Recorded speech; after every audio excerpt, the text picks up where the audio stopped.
নমস্কার, আমি অর্পিতা। আপনাদের সবাইকে স্বাগত জানাই সেন চৌধুরী রান্নাঘরে। আজ আমি আপনাদের সঙ্গে শেয়ার করব ছোলার ডালের মতিচুরের লাড্ডু। চলুন দেখে নেওয়া যাক ছোলার ডালের মতিচুরের লাড্ডু বানাতে আমার কি কি লাগছে ও আমি কিভাবে বানাই। দেখুন, ছোলার ডালের মতিচুরের লাড্ডু বানাতে আমার লাগছে ছোলার ডাল, যেটা আমি মোটামুটি 4-5 ঘন্টা আগে ভিজিয়ে রেখেছিলাম। ভিজিয়ে রাখার পর জল ঝরিয়ে তারপরে আমি নিয়েছি। আর এখানে আমার লাগছে চিনি, কটা ছোট এলাচ, নারকেল, কিশমিশ, ঘি, আর ভাজার জন্য লাগবে আমার সাদা তেল। দেখুন, প্রথমে আমি ছোলার ডালটা আর নারকেলটা বেটে নিচ্ছি। দেখুন, নারকেল আর ছোলার ডালটা আমি একসঙ্গে বেটে নিয়েছি। আমি কিন্তু আলাদা করে বাটিনি, নারকেল আর ছোলার ডাল একসঙ্গে বেটে নিয়েছি। এবার এর মধ্যে আমি দিয়ে দেবো অল্প একটু ঘি, অল্প সামান্য পরিমাণ। এবার এটাকে খুব ভালো করে আমি এরভাবে মেখে নেবো। দেখুন, আমি যে খুব একবারে মিহি পেস্ট করে দিচ্ছি তা না, একটা একটা আমার গোটা ছোলার ডালও কিন্তু আছে, দেখতে পাচ্ছেন। আর এটা কিন্তু হাত দিয়েই মাখবেন, কোনো চামচ বা কিচ্ছু লাগবে না, ভালো মাখা হবে না। দেখুন, কড়াইটা আমি আগে থেকেই বসিয়ে দিয়েছিলাম। এবার আমি কড়াইয়ের মধ্যে দিয়ে দেবো সাদা তেল। সাদা তেল দিয়ে দিয়েছি। তেলটাকে কিন্তু খুব ভালো করে গরম করতে হবে, নাহলে কিন্তু এটা ভালো হবে না খেতে। দেখুন, তেলটা দিয়ে ধোঁয়া উঠছে। এবার আমি বড়াগুলো ছেড়ে দেবো। প্রথমে এরকম গোল পাখি নিয়েছি, তারপর আঙুলের সাহায্যে এইভাবে একদম পাতলা পাতলা করে নিয়েছি।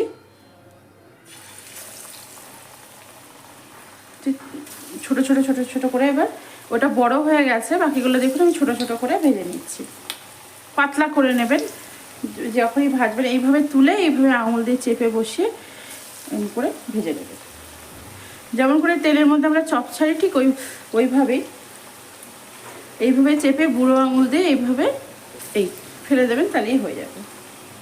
দেখুন, এবার এটাকে আমি ভালো করে ভেজে নেব। লাল লাল করে ভাজতে হবে। দেখুন, লাল লাল করে আমি ভেজে নিলাম। এবার এটা একটা জায়গায় তুলে দিচ্ছি। খেয়াল রাখবেন যেন বারবার যে ভেতর অবধি যেন ভাজা হয়, যেন এটা কোনোভাবে কাঁচা না থাকে। দেখুন, বড়াগুলো আমি তুলে নিলাম। একইভাবে আমি সমস্ত বড়াগুলো ভেজে নেবো লাল লাল করে। সমস্ত বড়া আমার ভাজা হয়ে যায়, তারপর আমি আবার আপনাদের সঙ্গে আমার কথা হচ্ছে। দেখুন, আমার সমস্ত বড়া ভাজা হয়ে গেছে। ভেজে আমি এটা ঠান্ডা করে নিয়েছি। হাতেই কিন্তু গুঁড়িয়ে যাচ্ছে। একদম এরকম কড়াকড়ি আপনাদেরকে ভাজতে হবে, একদম লাল লাল করে। দেখুন, একদম গুঁড়িয়ে গেল। এটাকে এবার মিক্সিং জারের মধ্যে দিয়ে আমি একটু ডাস্ট করে নেবো, তারপরে বাকি রান্নাটা আবার করছি। দেখুন, আমি যে বড়াগুলো ভেজে রেখেছিলাম ছোলার ডালের, এমনি করে মিক্সিতে ডাস্ট করে নিলাম। এবার আমি কড়াইটা গরম করতে দিচ্ছি। দেখুন, আমি কড়াইটা গরম করতে দিয়েছি। যে কড়াইটায় ভেজেছি তেলটা একদমই সরিয়ে রেখে গরম করতে দিয়ে দিলাম। দিয়ে দিচ্ছি ছোটো এলাচগুলো হাঁসের সাহায্যে এইভাবে ফাটিয়ে। এরপর আমি দিয়ে দিলাম চিনিটা। এখানে আমার মিডিয়াম বাটির 1 বাটি বা বড় বাটির আধা বাটির থেকে একটু বেশি চিনি আছে। চিনিটা দেওয়ার পর আমি যে বাটির পরিমাণে চিনি দেবেন সেই বাটিটাতেই মাপ করে জল দেবেন। দেখুন, আমি এখানে 1 বাটি জল দিয়ে দিলাম।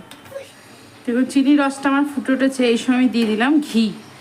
এটা কিন্তু আমি রসের ওপরেই দিলাম ঘিটা। ঘিটা আস্তে আস্তে আস্তে আস্তে আমার গলে যাবে। দেখুন, ঘিটা আস্তে আস্তে করে আমার পুরো রসের মধ্যে মেল্ট হয়ে যাচ্ছে।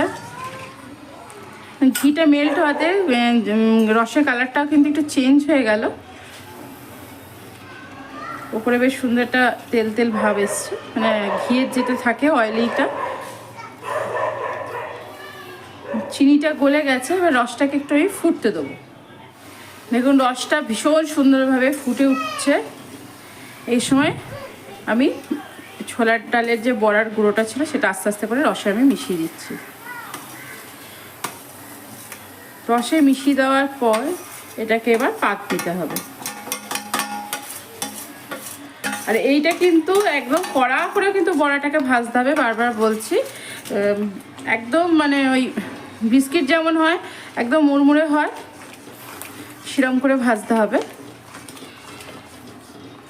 দেখুন এবার এটাকে আমি পাক দেব।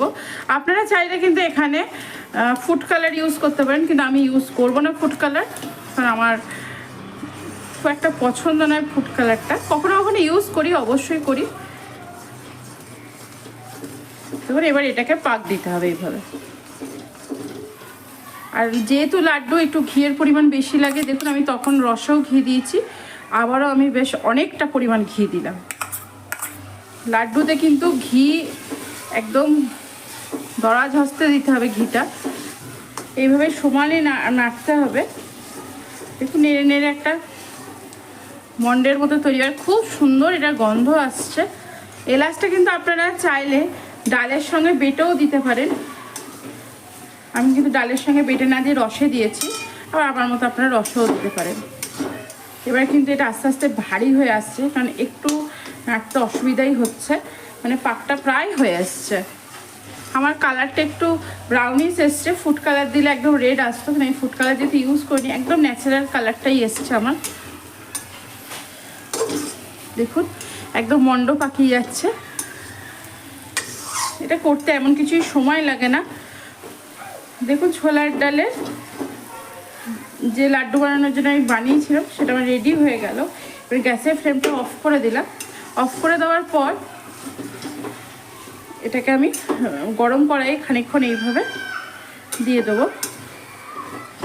গরম কড়াইয়ে ভালো করে এইভাবে নেড়ে নিতে হবে। আমি গ্যাসটা কিন্তু অফ করে দিয়েছি, গ্যাসটা অফ করেই গরম কড়াইয়ে দিচ্ছি এইভাবে। এবার কি করব, এটাকে একটা থালায় তুলে আমি একটু ঠান্ডা হতে দেবো, তারপরে কিন্তু লাড্ডুগুলো আমি গড়বো।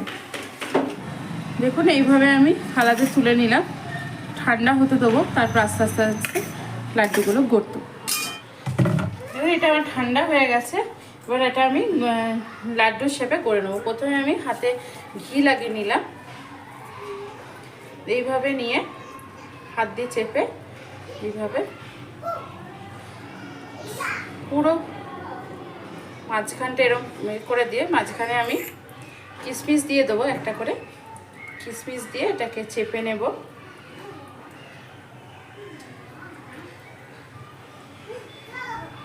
ভালো করে এটা গোল করবো, যেন গায়ে কোনো ফাটা ফাটা দাগ না থাকে। আপনারা আপনাদের পছন্দ মতো শেপ করে নেবেন, আমি আমার পছন্দ মতো শেপ করে নিচ্ছি। এবার আবারও মাঝখানে আমি কিশমিশ দিয়ে দিলাম, কিশমিশ দিয়ে এইভাবে প্রথমে এক হাতে চেপে চেপে চেপে চেপে গোল করে, তারপর দু হাতে নিয়ে ভালো করে এইভাবে গোল করে নিতে হবে। দেখুন ঘিয়ে কোনো কার্পণ্য করলে হবে না, ঘি কিন্তু দিতেই হবে। বারবার বলছি এটা কিন্তু লাড্ডু। এইভাবে আমি সমস্ত লাড্ডুগুলো করে নিই, তারপরে আবার আপনাদের সঙ্গে আমার কথা হচ্ছে। দেখুন আমার রেডি হয়ে গেল ছোলার ডালের লাড্ডু। একটাও কিন্তু আমার দেখুন ফাটা ফাটা কোনো দাগ নেই, একদম গোল হয়েছে এবং নরমও হয়েছে, অথচ কিন্তু ভেঙে যাচ্ছে না। আজ আমি আপনাদের সঙ্গে শেয়ার করলাম ছোলার ডাল আর নারকেল দিয়ে লাড্ডু। আশা করি আমার ভিডিওটি আপনাদের ভালো লেগেছে।